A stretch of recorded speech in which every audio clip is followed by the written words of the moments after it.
The next tool we'll be talking about is the import tool.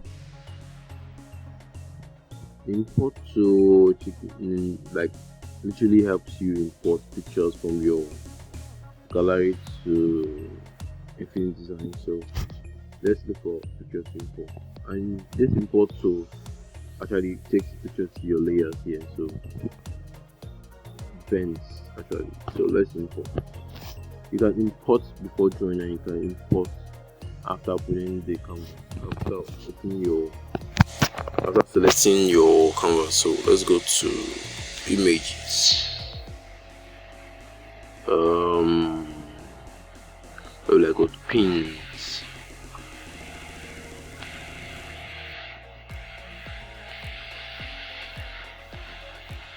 Okay, let's say we wanted to.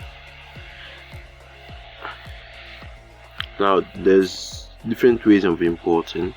If I want to draw that guy I just selected just now, like I want to use him and then draw, like I want to trace him for drawing, you press trace. But if you just want to use him and reference from something, you press image. So this is trace. If you note now, it's going to have a different column here. Now it's written as photo, not layer. So it is different. I see it.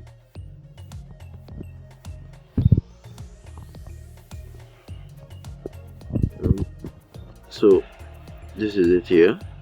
You can reference it and then you can draw on it.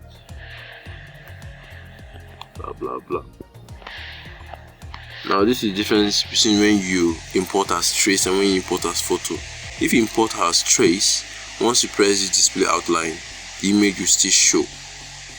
Now I'm going to import this same image as image.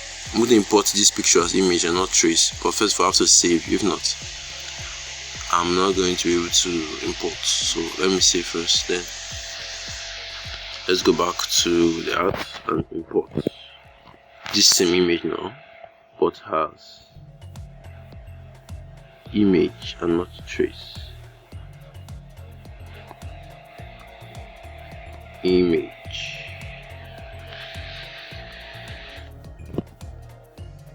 Like I said, this one now is called layer, this one is called trace, this one is called photo. If I off this first layer and turn on display outline, the image is not going to show. So you can see why this is just for reference. Unlike if I turn on the photo layer and we're using to draw, even if I turn on display outline, it still show. So that was the difference between importing as trace and importing as image. Thanks for watching.